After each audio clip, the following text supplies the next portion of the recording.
All right, welcome back. It's lab time for FL Project 01, which is all about creating an A and a B drum section and having some kind of harmonic information that goes over the top of that. Today we're going to talk about channel properties, how we can use channel properties to change up an instrument and make it more interesting. We'll talk about how to use levels within the channel properties. We'll talk about how to use the arpeggiator within the channel properties. We'll talk about how to use a time gate with the channel properties. And lastly, we'll talk about how you can do a key change on a particular instrument using the channel property. So let's get into it.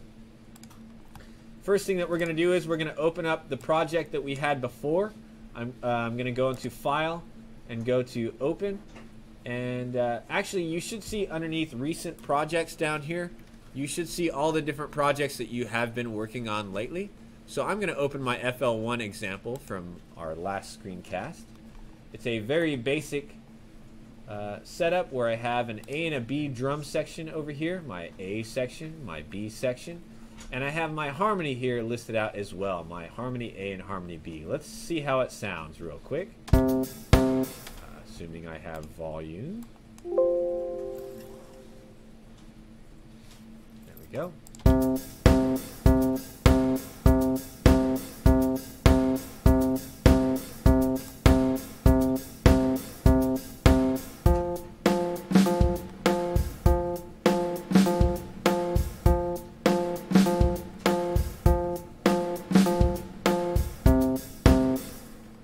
So we can see that when I press play, my little cursor goes from the very beginning to the end of this section right here in my pattern, and then it goes back up to the very beginning. I can change the timing of this to make it play back faster or slower using my tempo area up here in BPMs. It's listed here. Today we're going to check out the channel rack, and we're going to check out channel properties within the channel rack. Now, this can be found in every instrument. Let me show you how you can get to this section. I want you first to find the instrument that you are playing something with, your harmonic instrument that you have playing over your drums. I want you to choose that instrument in your channel rack over here. And then in that instrument, you're going to see at the very top left of that instrument, you're going to see what looks like a little gear. If you click on that little gear, you're going to get a little window that pops up right here. You're going to see what looks like a little power plug, an Edison plug-in, and you're going to see a wrench. This is going to be apparent in every instrument that you find. You're going to have the same thing where you can click on this gear, and then you can click on this wrench right here. And this is the channel properties window, and this is what we're going to learn about today, what we're going to talk about. So right now, my instrument is the Rhodes Inharmor. I chose that as my instrument. And you can see here that there's a whole bunch of different options in this wrench menu. I have levels adjustment, I have time, I have polyphony, I have this thing called the arpeggiator, I have an echo, and I have this root note thing down here. We're going to talk about some of these things. The things that we're going to talk about specifically are the levels adjustment here. We're going to talk about the time section here. We're going to talk about the arpeggiator, and we're going to talk about the root note down here. Now, the first thing to take into account with computer program music is that you can change any of the notes or the keys simply by changing its root note down here. So I'm going to show you how you can do that. Each one of these notes down here is from the piano, and if you just left-click on these, it'll play that note with this instrument. Alright, now when I press play on my keyboard, it will actually show me on here what's being played at this particular time in this channel properties here. You can see that it's playing this note over and over again, and then it switches to this note. This blue note right here is the root note of your song. Now, if I wanted to change my song to another key, all I have to do is right-click on another key up here. So if I right-click on a key, it's going to change the key of this song. So if I wanted it, instead of being in the key of C, I wanted to change it to F, I could just right-click on this note, and now when I press play, my song is going to be in this key instead of the other key.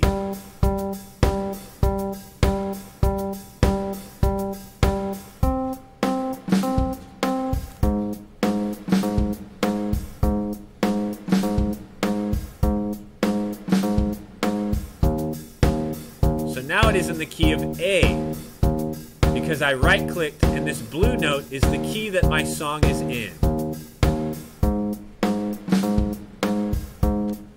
So right now, just for a moment, try choosing some different keys. Just pick one different key and right-click on it here and see what your song sounds like. It's going to take on a different character than it did in the past. And all you had to do was right-click on one note on this piano. And it's going to change the whole feel of your song, potentially. Composers back in the old days, they considered each root note or each key to have a kind of different feel to them. And you'll notice that they do have just a different effect. You might like how it sounds more if it's just lowered a little bit or raised a little bit. It helps to have a little bit of understanding of how to change the key of a song. And this is how you can change the key of one particular instrument. This doesn't change every instrument in your song. It just changes that one instrument. So try it out. Try changing the key of whatever your harmonic instrument is. Try just right-clicking on a different keyboard key right here and seeing how it sounds. It's going to be a little bit different.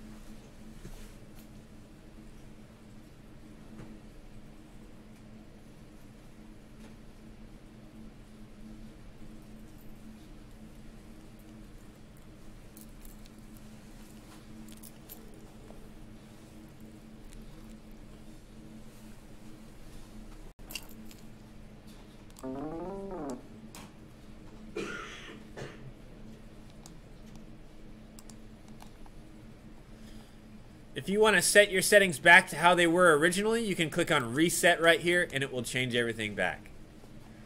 There's one more thing that you can do down here with this keyboard, and that is you can make it to where only certain notes will be able to be played. And the way you do that is you left click on one of these, on the area above the keyboard up here. If you left click and drag, you can say, okay, I only want this instrument to be able to play these notes. I have chosen that only these notes are available to be able to be played. This can help if you added a MIDI, a large MIDI track or something to your instrument to play back, but you only want it to play a certain range of that MIDI track. You can just say, hey, this is the only area that this instrument can play. Just between C4 and we'll say C6 right here. If you want to reset that range to make it to where it can play everything again, just click on this reset button.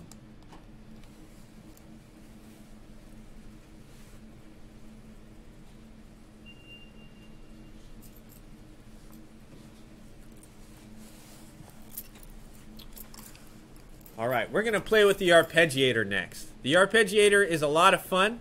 We're going to play around with this. To illustrate this though, I'm going to make my, my harmony A a little bit different. I'm going to go into my harmony A section here. I'm going to double click on it so that in my arrangement window so I can get to it in my piano roll.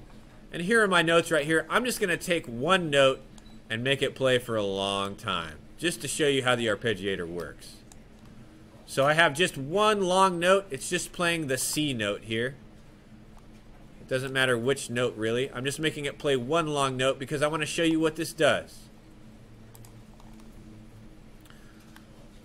Alright, so I'm going back into the channel properties of that instrument that I have one long note playing on, and I'm going to play around with this arpeggiator.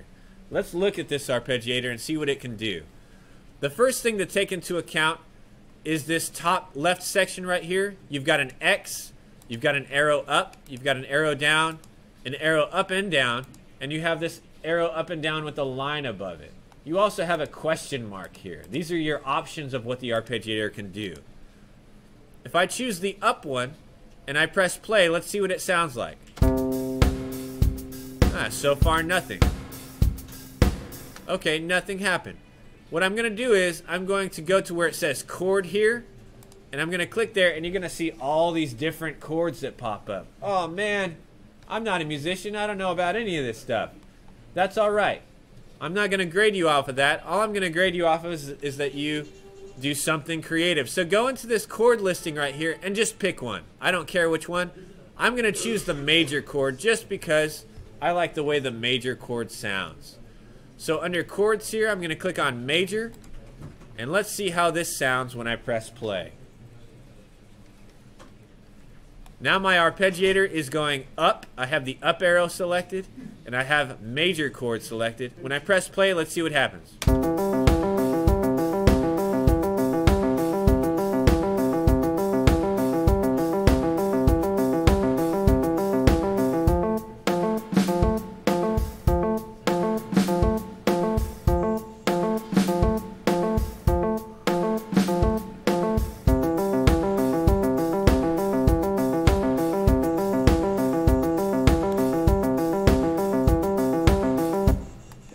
Alright, so what is it doing?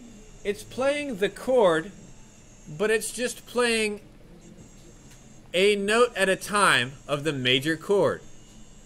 Let's play around with these knobs to see what they do when I press play.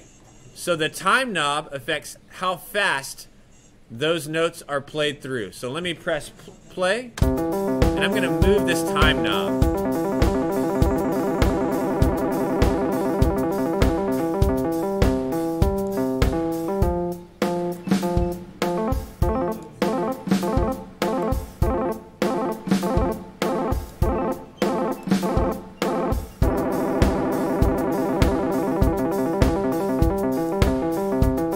Alright, so this affects how fast it changes those notes. Let's check out this gate knob and see what that does.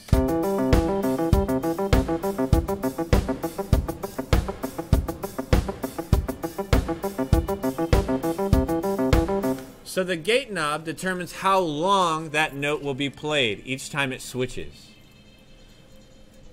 You need to plug your headphones in, please, David. Alright, so the gate knob... Is it not yours? Oh. Whose is that? Okay. Make sure that you have your headphones plugged in. For the gate knob right here, you can change how long each note lasts. So right here, if I have it all the way full, it plays each note one right after the other. If I move down the gate, then it plays it for less time.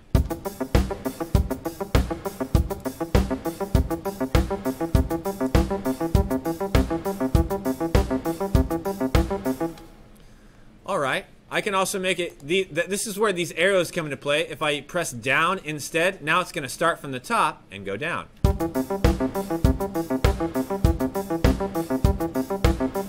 If I choose this up and down arrow, you guessed it, it goes up and down.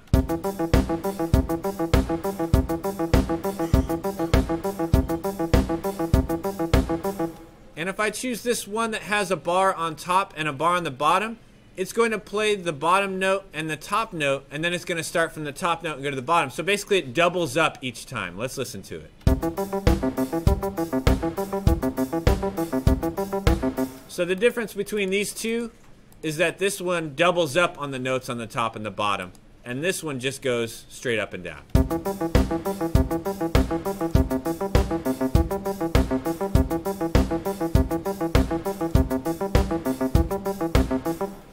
And you guessed it, if you pick the question mark, it does a random, totally randomized order. It just knows that it's playing a major chord.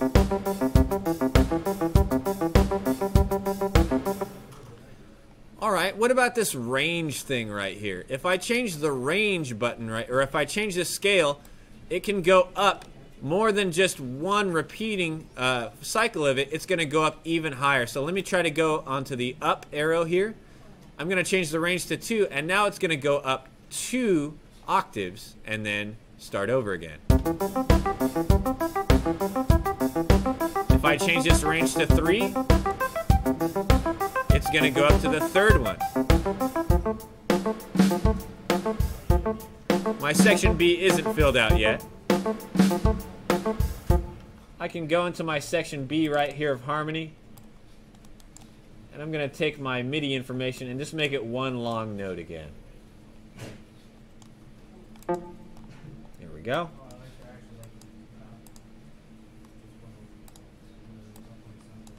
So if I press play with this, it's going to go up 3 octaves going up in a major chord formation. I can make it go up and down.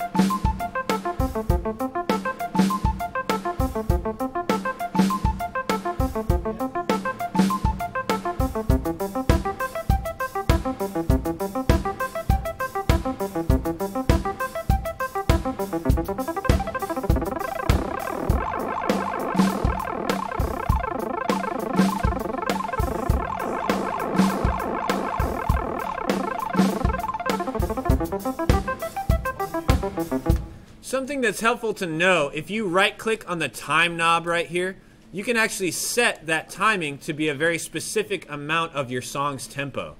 So you might not want to just randomly choose what time you want this arpeggiator to work in. You might want it to set to exactly an amount, like let's say a quarter of a step.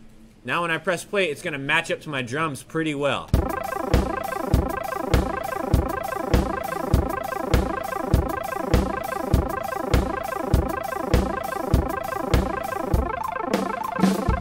If I change that to a different time, let's say half a step, let's see what that does.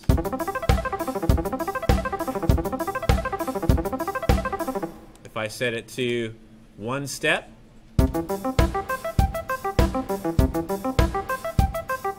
you can see that it fits the tune a lot better if you don't just randomly pick the knob, but you right click and change the setting to a specific timing.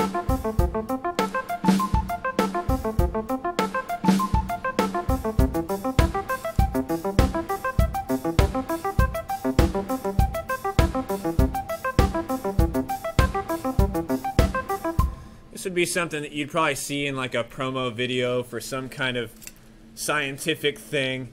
There's some kind of science going on and you'd hear this do kind of stuff going on in the background. That's exactly the kind of thing that an arpeggiator does. Now keep in mind, you don't have to use a major chord. You could use any one of these different kinds of chords or scales, and you'll see that they have totally different feels to them. Let me see what a Jap in Sen sounds like.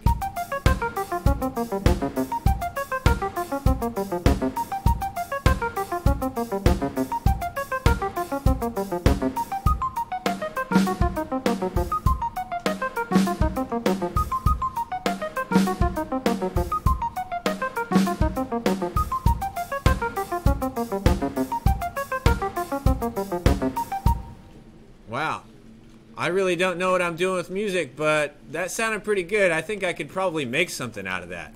That could be a song for a confusing level in a video game. Or maybe I could have somebody who's rapping over the top of that. It's very simple and very basic idea of just using an arpeggiator.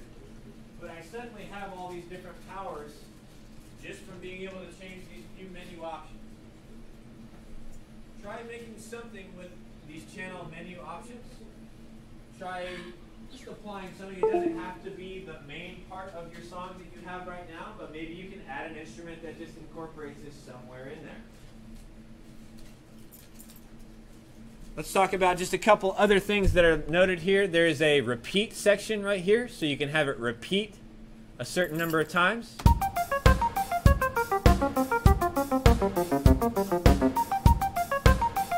So you can see here, each time it goes down an octave, it repeats itself.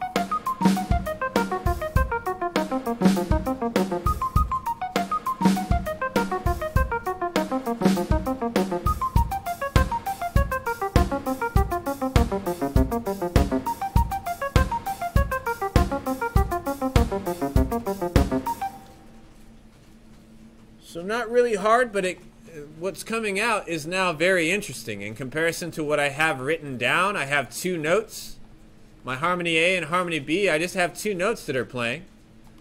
I have 2 pre-chosen drum set sounds that I'm pretty much making.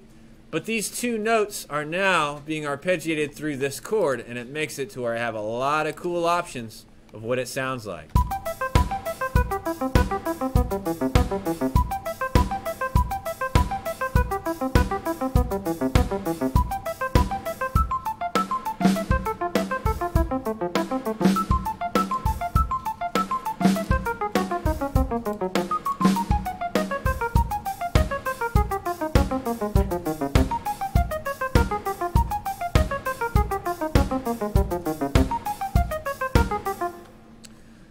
Very interesting. The arpeggiator is a very fun tool. I wouldn't use it all the time, but you are certainly welcome to use it as much as possible. Now, there's one more thing that you can do with the arpeggiator that is a little bit different. If you change its chord to be nothing or auto, you change the top section right here, auto or sustain, then whatever you have drawn in your piano roll is what it's going to go through. So let me just pick a few notes here. I'm going to pick that one, and I'm going to pick this one. So what's going to happen is the arpeggiator is going to pick these 3 notes, and it's going to do those things, whatever I have written here, as far as how the arpeggiator goes through those 3 notes. It's going to use those 3 notes as its pattern. So right now, I can see that when I press play, it's taking those 3 notes, and it's using those as what it's going to run through. I don't have to choose the chord from this section. I can draw something in my piano roll. Right now it's just picking an octave of this one note. And now it's going through these 3 notes. When it goes to this section, it's just doing these 2. I can add a note.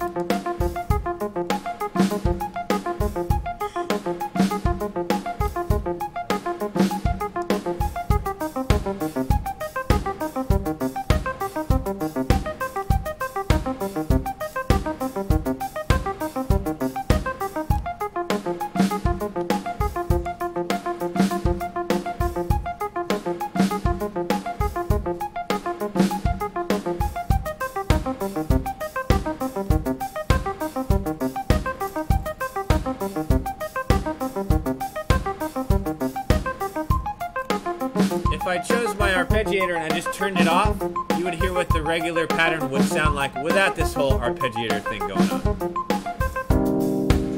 It would sound just like that.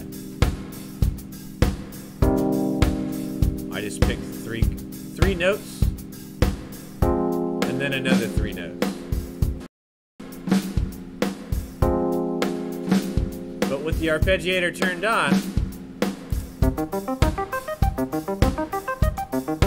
I can change the timing to be whatever I want.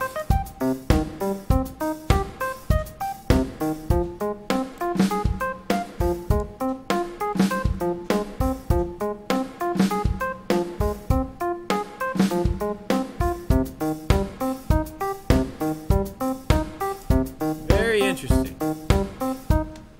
So with this one tool, we have a lot of possibilities of what you can make. Try playing around with it. I'll give you about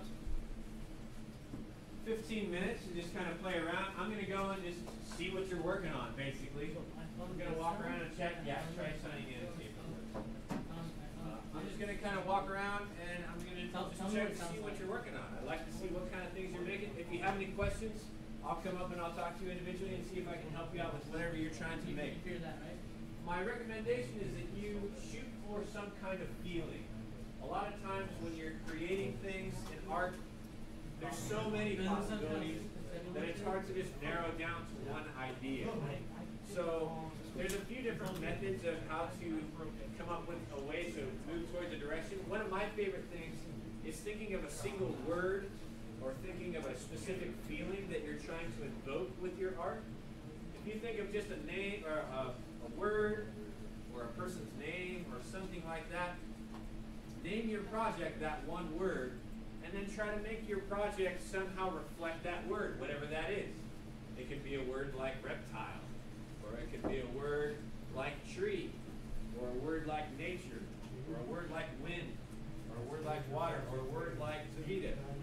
You can pick somebody's name, and think of, you're taking a feeling or an idea, and you're going to try to create something that resonates with that word or that idea, whatever it is. So start off with the idea of some kind of feeling or some kind of word that you're going to try to build upon, and make something that reminds you of that word, if that makes sense. That's an easy way for you to narrow down a specific idea of what you want to work towards, but still give yourself the option to be able to go in a lot of different directions with it. Yes, Nolan? I'll be right with you. Does anybody have any questions about this? All right. Let me stop the screencast here. The last thing that you will notice in the instrument panel here, you're going to notice a time area and a levels area. This is just what it sounds like. So you can pan stuff to the left or the right with the levels adjustment. That's going to be on the left side. And that's to the right side. This changes the volume level. You can make it quieter or louder.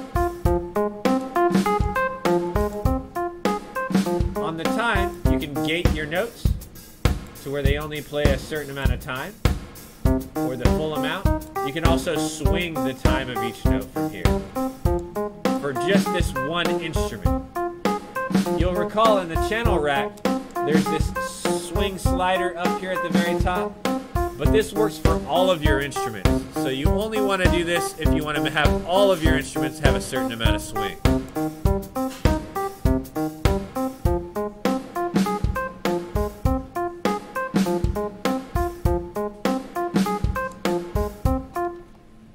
So let's talk about what we learned about here so far. We learned how to get into the channel properties. To do that, you have any instrument up, you click on this little gear up here, and you click on the wrench. That's what you got to do. You click on the gear, and you click on the wrench. This happens in any plugin. So I click on my FPC, I click on that little gear, I click on the wrench. Wow, what would an arpeggiator sound like on a drum machine? What a crazy thought. I wonder. I'll leave that up to you to check out. There's a 3X oscillator. Same thing. I open up the plugin. You see it right here. I can go in and click on that little gear. Some plugins have extra stuff that you can play with, and you'll see those extra icons here. But all of them should have that wrench, and they're going to have those same available options that we talked about today. Those were changing the levels, being able to change the timing of that specific instrument, being able to play around with the arpeggiator of that instrument, and being able to quickly change the key and the usable notes of that instrument. All right, I hope you have fun making some art. Enjoy yourselves, and I'll see you next time.